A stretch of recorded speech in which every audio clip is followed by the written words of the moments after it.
In the quiet town of Maplewood, where everyone knew each other, there lived an old man named Harold Whitmore.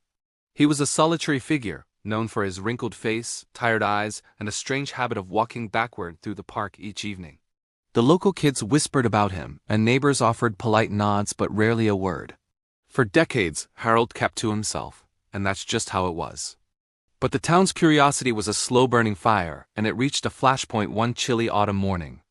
A group of neighbors gathered at the small cafe on Main Street, sipping coffee and discussing Harold in hushed tones. "Did you see him yesterday? Carrying that old chest into his attic?" one asked, their voice trembling with excitement. "I did," another replied.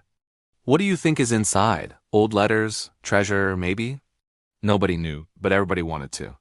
That curiosity soon became a silent town obsession. Then one day, Harold vanished. His small house at the edge of town stood eerily quiet, the garden overgrown, the mailbox stuffed with unread mail.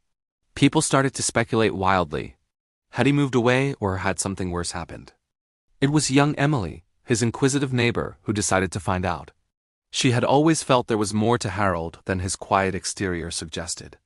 One afternoon, she gathered her courage and knocked on his door. To her surprise, Harold answered.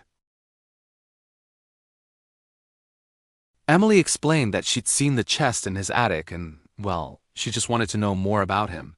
Harold paused, looking at her intently. "You want to know my story?" he asked softly. Emily nodded, her heart pounding with a mix of nerves and eagerness.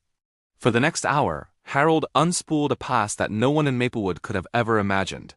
He hadn't always been the frail old man who walked backward in the park. 50 years ago, Harold had been a celebrated intelligence officer in a highly secretive branch of the government.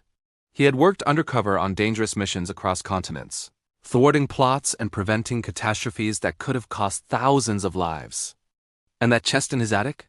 It was filled with mementos, old photographs, letters, and medals, each one a testament to his bravery and sacrifice. He had hidden them away, not for fame, but to protect the identities of those he worked with.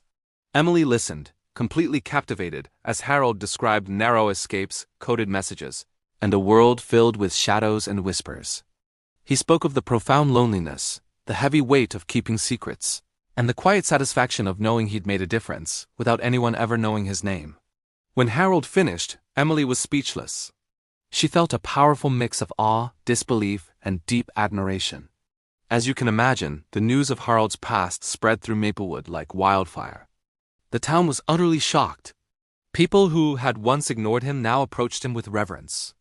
The children who had once feared him now ran up to him, begging for stories about his adventures. Yet Harold remained humble. He didn't want accolades or recognition. He simply wanted to live out his remaining years in peace, knowing that the world he had protected had no idea how close it had come to chaos. Maplewood learned a valuable lesson that day. Appearances can be deceiving, and even the quietest person may carry a past filled with incredible courage. Harold's story reminded everyone that heroism isn't always loud and flashy. Sometimes the greatest bravery is the kind that goes completely unnoticed. From that day on, Harold was no longer just the mysterious old man at the edge of town. He became a living legend, his past a testament to the quiet heroes who walk among us all.